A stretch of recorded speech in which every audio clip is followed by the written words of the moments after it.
Hi, guys. Welcome to the How I Raised It podcast, the show where you get an inside, unfiltered look at how real entrepreneurs raise capital for their businesses. I'm your host, Nathan Beckert, and today's episode is with Hubert Palan of Productboard. Productboard is a software platform that helps product managers collect customer desires and plan and prioritize product roadmaps.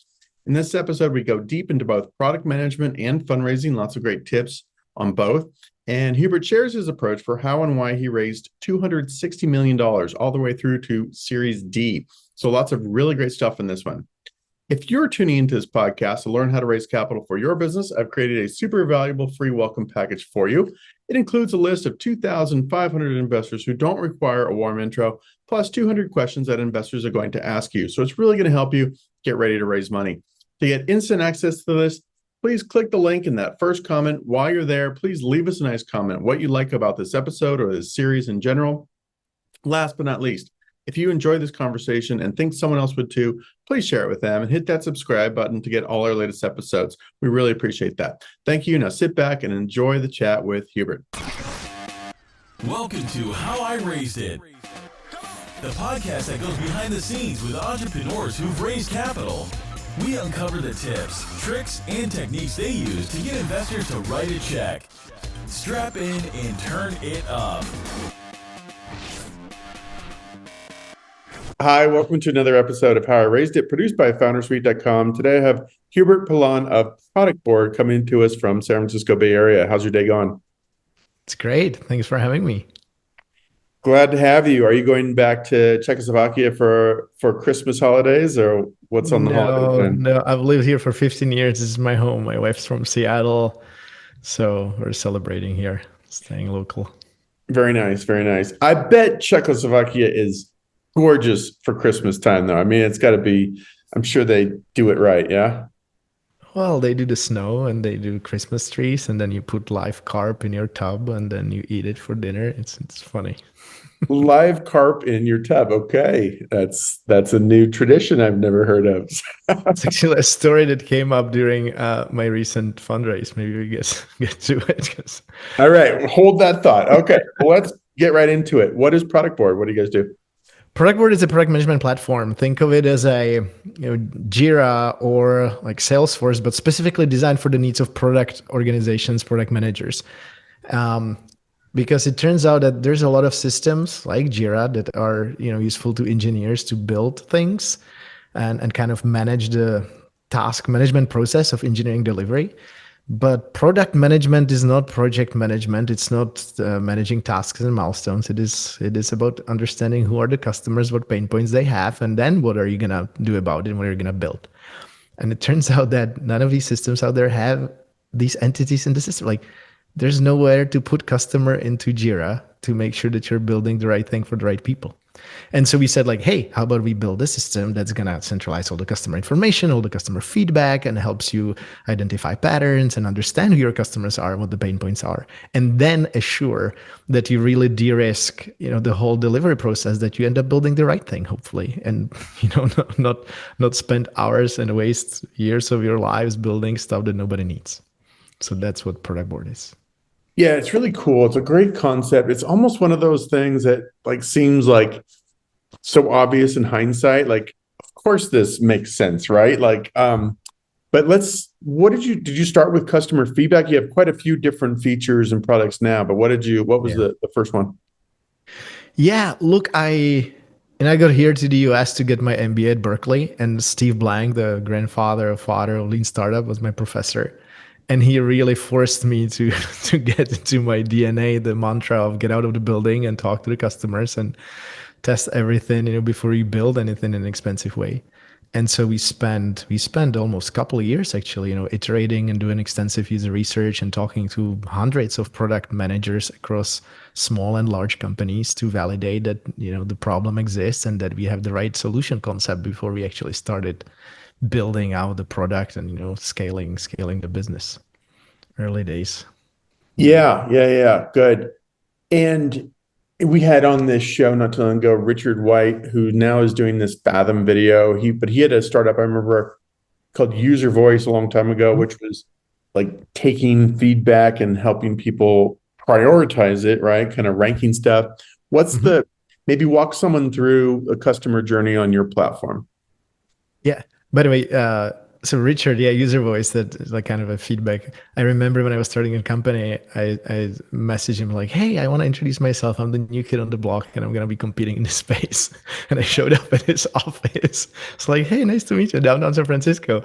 It was kind of a funny, it was like, okay, like you're competing. And I said, no, but our angle is different. But, I like to be friendly with people because like inevitably, even if we're competing, we're going to be bumping into each other. Anyway, I know that's part of kind of the broader story of being an entrepreneur, right? Like there's people that are enemies, frenemies, and friends. Frenemies. I love it. Yeah, I mean, you can integrate with user voice Productboard. The difference is that you can in Productboard you can integrate customer information that you have in Salesforce or CRM systems, and then you can centralize feedback that's come in, or insights, or any qualitative input that's coming from support tickets from Zendesk and Intercom, or you have NPS scores, or you do any kind of user research, and you put it all into a centralized repository where you can organize things. You can search for different topics. You can create collections, based on the different types of customers, different customer segments. You can really get a good understanding of who needs what, like who has what pain points. And then you can link all of these to the specific parts of your product. You create a product hierarchy that has multiple components. It can be as deep as you want. And so it allows you to justify or create a link between the customer insight, who needs what, and what are you building. And then as a result, your prioritization process can reflect the voice of the customer as one of the inputs. Or if you're looking at the roadmap, you can go and you can ask questions like, okay, what on this roadmap is relevant to the different customer segments? And hopefully, I hope that everybody has a clear product strategy, and that strategy includes who is my target customer and what are the biggest pain points, jobs to be done, use cases, that I'm going to focus on as I go to the market in a sequenced, thought out way, right? So like if you have this in the strategy now, the system allows you to prioritize accordingly what you're going to put into the product. Where do you start? What should we build next? And so on, so that you really execute your strategy through, towards your vision consistently, and kind of, de-risk the whole process, right? Build the right thing, don't build the wrong thing that nobody needs. I like that. I mean, geez, startups are already so risky. Anything that helps you de-risk a little bit, even incremental, even 5% de-risking is worth, exponential amount, right? How do you help me prioritize? Like we have, daily feedback from our thousands of startup customers about what they want. And it's a two-part question, I guess. So how do you surface the most important ones, right? Because we have a small engineering team, we can't build everything. And then number two is, how do you almost temper the loudest voices? I've made this mistake in the past, as I'm sure many founders have, of there's someone who's like, I love your product, but it has to have this, they're really loud. Like, and sometimes we would get distracted by those loud people and maybe go build something that isn't universal, right? So well, so that's why if you have a system that allows you to categorize and structure the feedback, suddenly you know that even though the voice is loud and maybe a specific requirement, feature, like use case, pain point is really important to them, is it just one voice or are there many? And so we have the concept of a user impact score. You can aggregate the input, the insights from customers, and use it as a score that is part of your broader prioritization score, right? So like if you are like the voice of the customer is one input into it. Hey, like how important is a specific feature for a specific type of customer? And if you are really after a customer, like, help them. But then is it a new feature versus is it something that you already do, your product already gets done and you need to get it done better? Like, that should be an input into it, right? Or maybe you use RICE score on recency and, importance, or you Kano model, depends in Japanese pronunciation. Like what are the most important thing that you want to with the product get done? And then again, the prioritization system can be different, but the voice of the customer needs to be part of it. And then complexity, obviously, how much is going to take you to build these things, and you define objectives, right? Are you focused on usability, building new features? Are you deepening the product and the experience for existing customers? Are you trying to expand to new customer segments? All this is part of the strategy. And now you have this like backlog of everything that you could ever build, like all the features, all the problems that you could ever solve. But you need to be able to filter it, right? And say like, okay, if I start with a little customer, little startup that has a subset of the needs that once, 5 years from now, I'm going to be solving for the large customers, just like have that thought out sequence. Because typically, to your question, loudest voice, and there's a big deal in the pipeline, and you have no idea whether that represents a broader customer segment. And if you build that for the one customer, it's like, are you going to be able to get more revenue from other customers? And so all this is part of product management. This is product management job.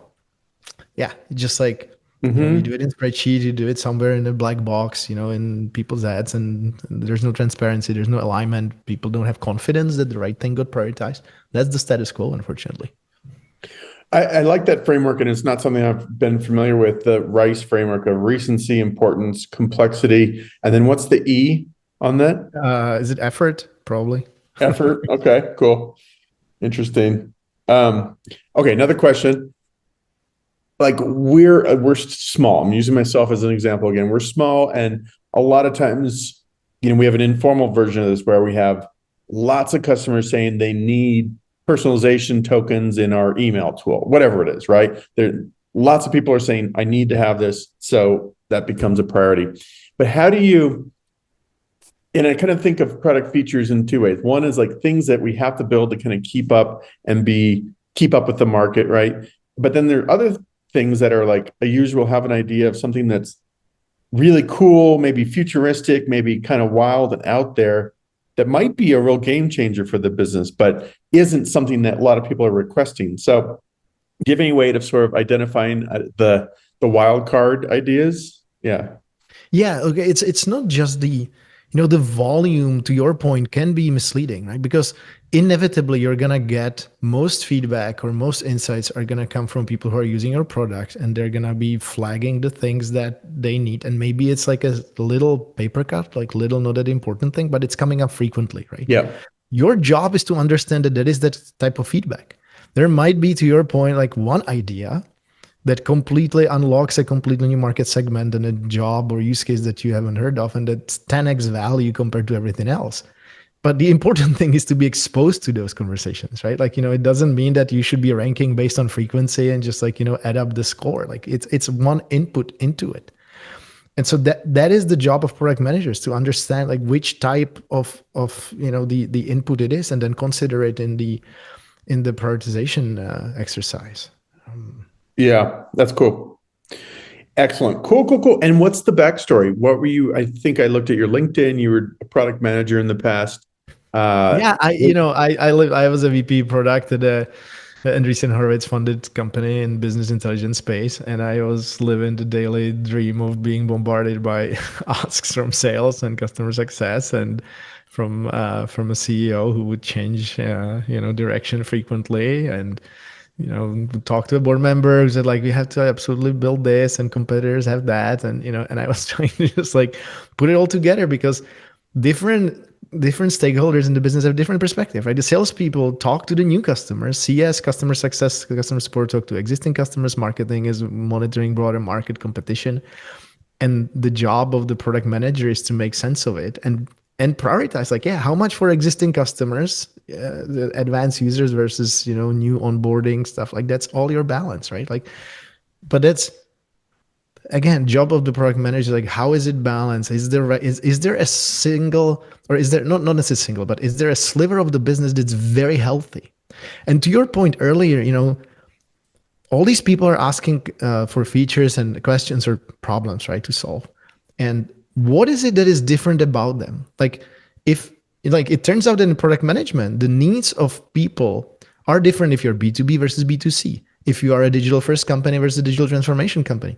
If you have a large complex portfolio versus like one simple product, right? If you have product operations mature function, or you're kind of starting and you're kind of a novice into the whole product management space. And so these are the fundamental questions. When people talk about segmentation, they imagine like, young professional versus old retiree, some basic demographics.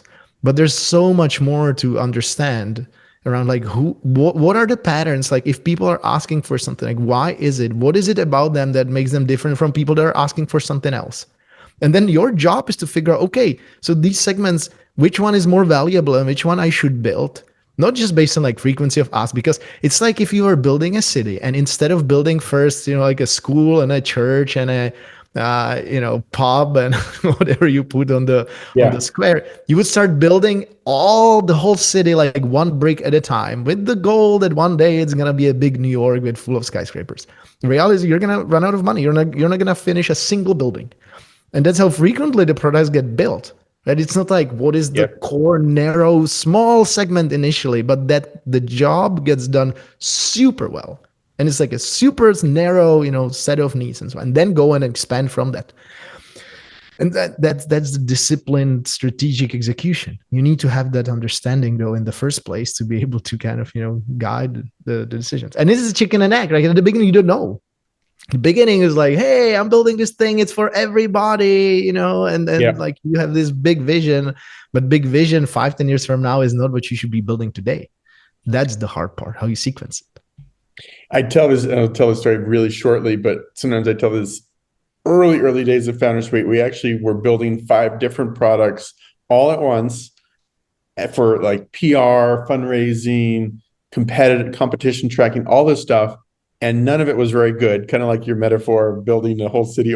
None of it was good. And the big light bulb was when we like killed off everything else and just focused on fundraising, and we could just go deep on one pain point and problem. And then since then, it's just been, obviously it's been not just up and to the right, but it's been much easier and much better. Yeah. Look, I know it's abstract, but if you look at these big successful companies, it always starts with a limited set of use cases and then you expand. Even a company like Salesforce started with a very narrow set of sales use cases. And now obviously they have marketing and support, right? And like data cloud and so on. But like it's a sequencing thing. Tesla started with a Roadster and then it added another car and then it did another car, right? And now it's like a mass market vehicle. Amazon started with books and then added, and now it's an everything store. And so similar mindset like needs to be applied to building digital products that have, there are some like single feature products, right? If you're like an NPS survey tool, right? Or Instagram, it's like, but even within that, there's more complexity, right? Like you keep adding new use cases later on as you uncover new opportunities in the market. You need to be thoughtful about it. So you can stumble into it. But, go ahead. Sorry.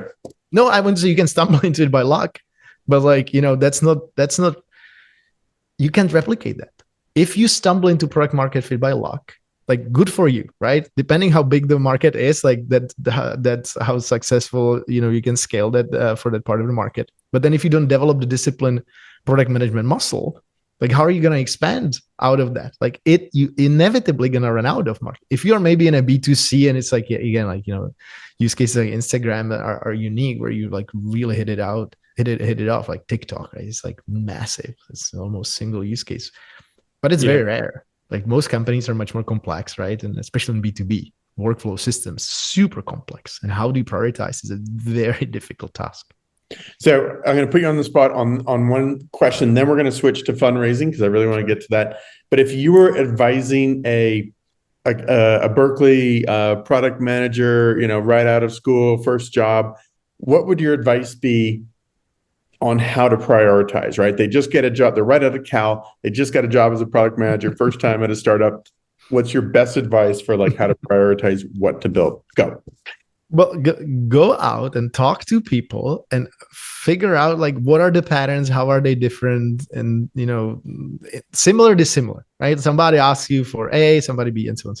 So like create a simple talk to 20, and then the patterns start to merge after like 7 conversations. And then ask yourself, okay, which of these types of people, which of these different personas, different segments have the biggest pain point and which constitute the market that is like significant size that you can go and scale from that. And is it kind of like a entry point, a beachhead to a bigger market? And you see a way how, okay, it starts with this type and it's simpler, but it can get more complex and more people are there. Because you want to avoid building something that is like a one-off thing and then there's no way from it. It's like so specialized, right? Like that, there's no other market. And then, don't assume that you know it. Don't build just for yourself because, like I know what to build. I'm building it for yourself. Go out and validate it. There's more people that have similar thing because you might be the only crazy person who thinks this is the most important thing, right? So like get perspective of other people. This is what lean startup is about, and what Yeah. like Steve Blank taught me. Like, go and talk to other people, get a perspective. Does he still teach? Does he still teach at Stanford and I Berkeley? don't know. This was I took the class in 2008. Mm. I messaged him last year, just like connected, but I wasn't asking if he's still teaching. I don't know. Yeah, cool. Okay, fundraising time, because that's really what this show is about. How much have you guys raised and over how many rounds? We raised 260 million on our Series D. So that's a lot of rounds, and there was some like early seed, and then even the A round was like two tranches, A and A1. So there you go. I don't know how many. Yeah, we won't go into every single round. Do you ever just pinch yourself that when you say that number, that's a big number? It is a big number. It's a big number, but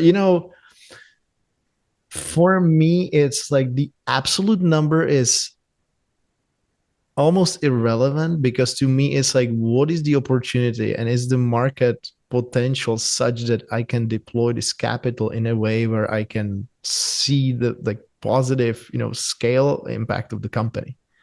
And I do see that. Like I think that you could invest even more because the whole product management space is so broad, and there is no end-to-end platform for the entire product management lifecycle, which Yeah. gives me the confidence that it's not just like cash we sit on. It's more like, how do you deploy it thoughtfully and strategically so that you don't generate waste. Hold that. I want to come back to that exact question, how to deploy it thoughtfully. But let's go, and we don't have to go into every round, but maybe talk about raising that first one or two rounds. You were just out of B school. Did you have a product? Was the pitch and vision the same as it is today? Or, maybe share some stories from that early days. Yeah, sure. And it looked like early days were very much about what you mentioned earlier is you need to explain and persuade people that this has legs, right? That this is a market, that there's enough value in it, and that you know how to solve it, and so on. And that's what the early days were very much about, because there was no product management system, and people, I made the mistake of talking to people who didn't understand the problem at all, and I found myself like explaining what product management is about. And there were great investors that had like finance background or like non-product background, and they didn't get it. And that, so the early days were very much about that, like finding somebody who really gets it. And then when I talk, and I did find some some people who understood the pain point. Beautiful example was during Series A, Ilya Fushman, who was previously head of product at Dropbox. I didn't have to explain to him what product management was about. Right? It's like zero time spent on that. Like, he knew it. It was much more about like, okay, how are you gonna solve it? Like, what proof points do you have, and so on and so on. And that was much easier. So that was a lesson learned, right? Like, don't waste time initially. There's people who invested in the space who understand the problem. It's like, find those people. Don't go and don't try to persuade an investment banker that product management needs a new system. It's like, you can. It's just like more painful, and you don't have time, right? Like, you want to go the easiest route, the fastest route. You kind of read my mind. I was going to say, did you find investors who had a product management background? Did you find multiple Ilya types? Like, was it a bunch of angels in that early round, or what? So Ilya was earlier. The initial ones, like one of the seed person was a person who was a former operator and who understood the pain point, similarly to what you're describing. Like, oh yeah, it was so difficult to figure out what to build, and the business stakeholders were always frustrated with the product design engineering organization. Like, how are you making these decisions? And it's not the most important thing, and so on and so on. So that was the seed. Later on, it's more a mix, right? Because like later on, once you have the initial fit, like I was looking more for people who can complement the business scaling experience and who have the finance background and so on. So my board is a combination of people who understand the product itself, and then who have seen scale and who have seen like complex operation challenges and so on. So I put it together. But the early days was very much like, how do I find somebody who understands the problem? And then it evolved, obviously, Series B, C, D, it's metrics purely, right? Almost. And on the most recent round, D, what were you looking for at that phase? Yeah. That was capital that would allow us to scale. That was, hey, we're 300 employees. We're like 400 over 400 employees right now. We have 6,000 companies as customers. We didn't talk about it. So like, we have massive companies as customers like Zoom, or, big companies that, Disney, Autodesk, Volkswagen, as well as many small customers. So at that stage, it was already about scaling. Okay, we have go-to-market motions that we know how they work, and we want to put more dollars there, and we know how much we're going to get out of it on the other end. And so it was scaling capital. It was less expertise, even though, like, of course, like every partner that you get as an investor, you also are interested, how can they help you with hiring and building the business and enterprise introductions. Like at this stage, we're selling to large enterprises, so the connections are important there. But this is D round, right? Like early days are very different. Did you, kind of a little bit of a tangent here, did you start by selling to startups and SMBs and then evolve into enterprise, or were you? Yeah. We initially, so back to the initial segmentation conversation, like we said, like, hey, let's really nail the use case of somebody who is a small company, single product, but it's a B2B product, and it's a relatively complex product, and it's somebody who has like high maturity and high knowledge of product management, so that we don't need to teach them how to do product management, but like, hey, we just need to give them the right tool. And then we said, okay, now let's solve companies who have multiple product teams. And now let's go and solve needs of companies that have multiple management layers, right? Like now you're managing teams of teams and so on. And so that was kind of like, simplified sequencing how we went to the market, and the market started pulling us up. And now we're selling to like really large companies that are, even digital transformation. It's a lot of complexity across big product portfolios, but we had to work our way to there. The key has always been from day one, whether the investors could see line of sight us to sell to these types of companies, right? Because like when I was painting the vision, it wasn't like, hey, we want to build this cute little tool for startups. And there's, by the way, a lot of these. I've seen there's a graveyard of startups like, oh, we're going to take the lean startup approach and how we run experiments early on. And so turns out that the market is not that big. People don't pay, big money for it. It's not something that you use day to day. You use it at the beginning of a product lifecycle, whether it's a company or a product within a large company. But you need something that's repeatable, that's like every day, right? And so that was the challenge. Like, how do you explain that? At the beginning, you don't have large customers, but like, can you persuade investors that you have a shot at growing into that type of company? And I keep putting you on the spot, but I just can't help myself. What is your best piece of advice for companies that are maybe making that evolution from selling to smaller, simple businesses to more enterprise? What did you have to like learn and adapt in that sort of transition?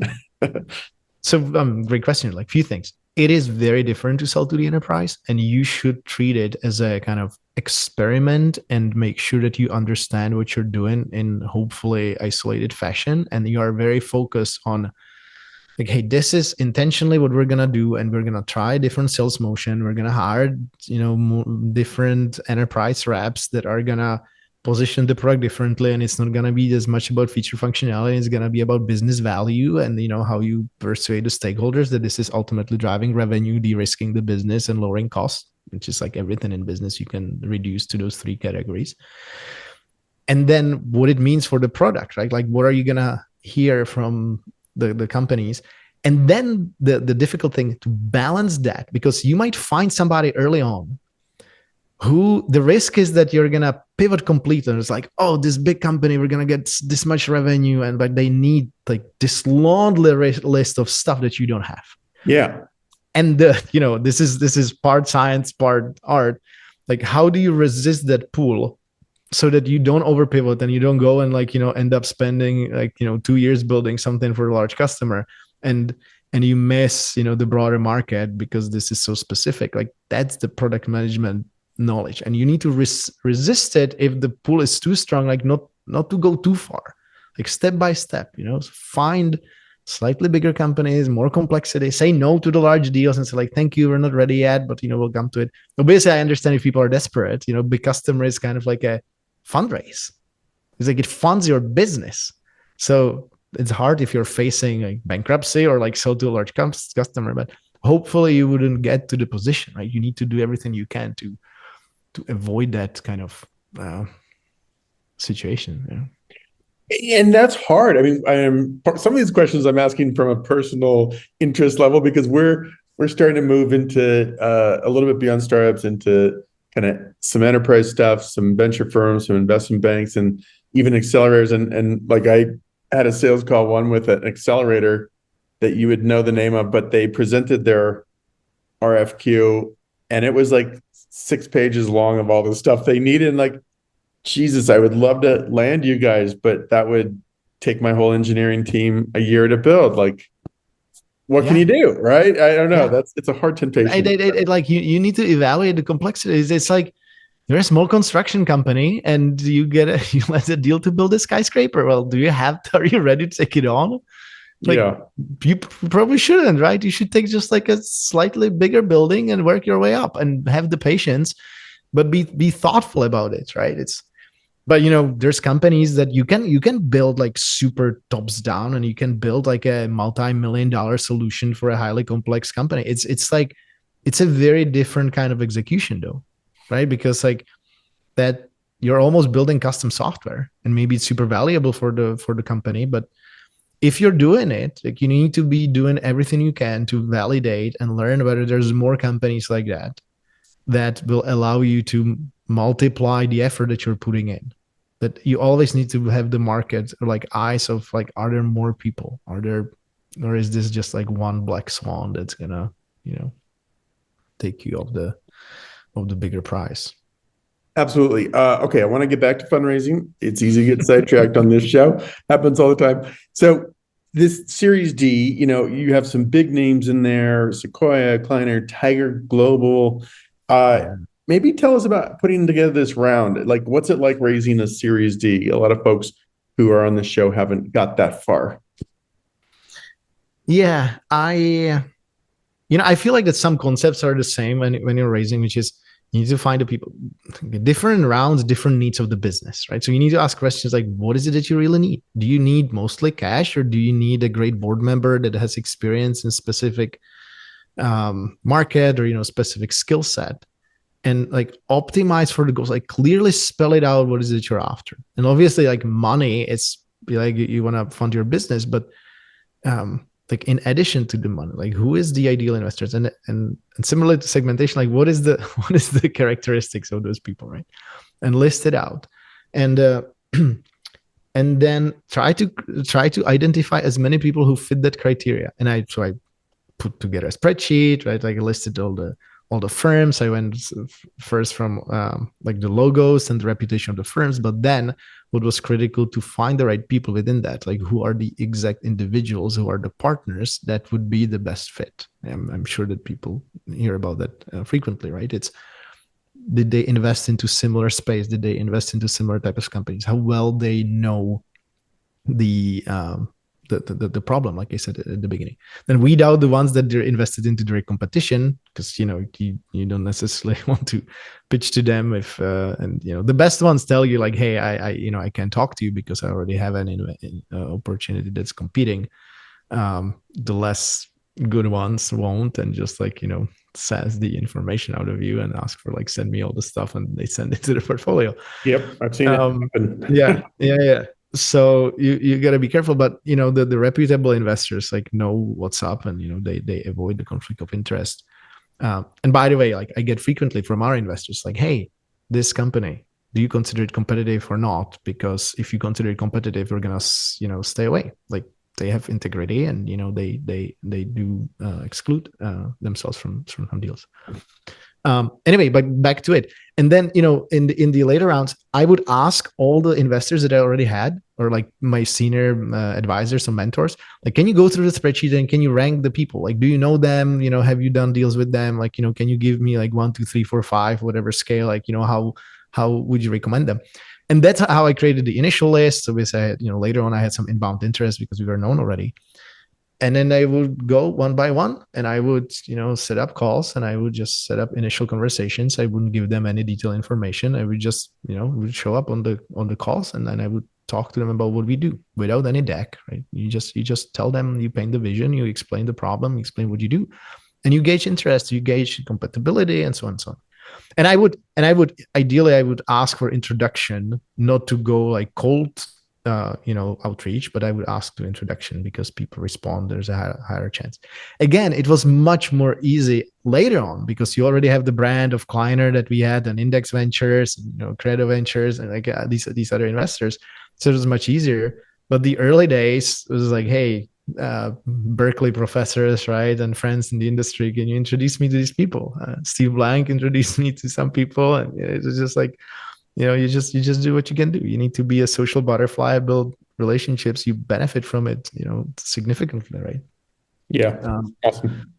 Yeah. And somewhere in there, I don't know if it was Series D or one of the others, there was a story about investors camping out at your doorstep. Do you want to share that? Yeah, because so then the thing is, like, so you have these conversations, right, and you want to create sense of competition, and so you like you tell the investors, like, hey, I'm talking to other people, and you ideally want to time box it and create a sense of urgency.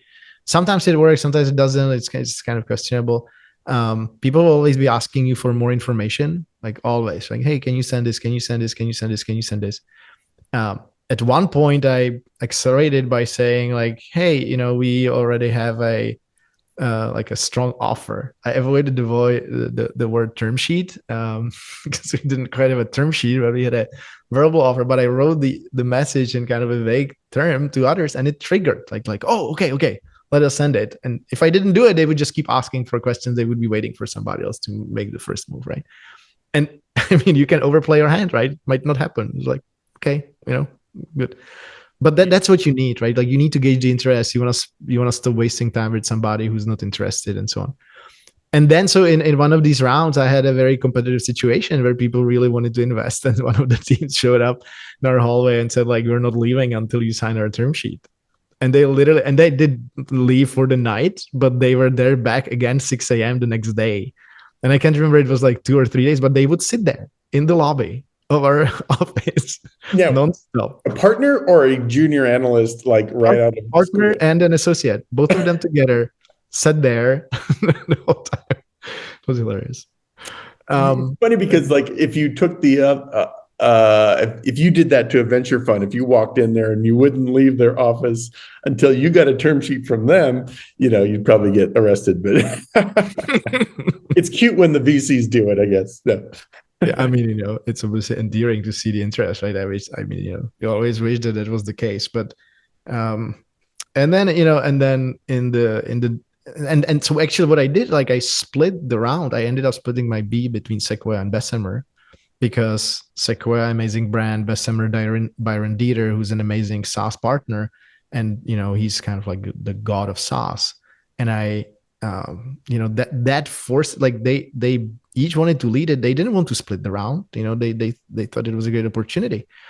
But I said, like, hey, I really want to split it, because, like, you are complementary, and it's going to be great for the company. And I painted the story in a way, and that competitive situation, I mean, helped me even get better terms. Like, it's so it is a bit of a, like, social psychology and consumer psychology that you need to deploy there, like how to set it up. It's very nuanced. Yeah. And similar thing happened to our D round as well, where I have Dragoneer and Tiger Global. They really wanted each of them to lead it, and that created a good competitive situation for us. Excellent. Let's go to something you mentioned a few minutes ago about how to thoughtfully deploy over $250 million. How do you do that? How do you spend that money wisely? You want to categorize, hopefully, your investments across the business into buckets. And first bucket is, okay, what do I, if I put dollar into this activity or initiative, I know what I'm going to get for it. Marketing campaign that is going to yield predictable, pipeline contribution, right? Or If I hire a rep of certain type and certain market segment, I know what's gonna be the roughly the attainment and what I can expect revenue and so on and so on. Product, right? Like there's areas where you know that if you deploy a team over a certain period of time, like what kind of functionality you can get out of them. And so this is kind of like your core investments, and then you should have a bucket where like you're isolating the experiments, and you don't know what you're gonna get, but it's kind of a hedge. Like hey, you want to launch a completely new segment, right? A completely new functionality, or like hey, what if you launch freemium? Let's run it as an experiment. But be very thoughtful about running it as an experiment in the sense like what are the proof points that you need to see in order to keep doing it. And that's, this is hard. This is hard because typically what happens is that you hire people to the company, they join and they kind of start doing the things that they've done at the previous company. It's considered a best practice, but it's actually questionable whether it's driving positive results at your company and in your market and your persona. And so my point is like, you need to be thinking about these investments and isolating them and be very thoughtful. And if you don't know what it's yielding, like don't do it, right? Like if you don't see the progress, if you don't know how to measure it, like don't do it. Figure out the impact, and so that's where you need to be thoughtful. And I would tell you, we're obviously in a different market right now, but it's actually pretty hard if the business is growing and if you have a strong product market fit, and then you start adding all these marketing initiatives and like sales, and you start segmenting and so on and so on. But the business keeps growing, and it's kind of like you don't know whether it's growing because of the things that you're doing or because the market's there and just like pulling you up, and because the word of mouth is strong, and like what is driving these activities. And so again, like I would caution people, even if you raise the money, like do everything you can to understand the efficiency of your investments, and especially in this market, right? This market is all about efficiency. Growth is secondary, efficiency. So that's the key. And it's hard. Like disciplined measurement, don't blindly adopt what worked somewhere else. Make sure that you understand the impact and so on. Very good stuff. I will let you go in a minute. Question I always ask: if you were giving advice to your younger self just starting out about fundraising or about startups in general, what would that advice be? Anything we haven't covered? And any other advice that you'd like to share that you've gleaned over the years? Yeah, go for it. Yeah, I mean, there's a lot of things in terms of selecting the people, and it's hiring as well. It's not just fundraising, but do a really good job. Take time to back channel people and learn about who they are, and ask the investors like, hey, can you introduce me to somebody who has been through a rough patch with you, or even company that went bankrupt, like investments that didn't work out.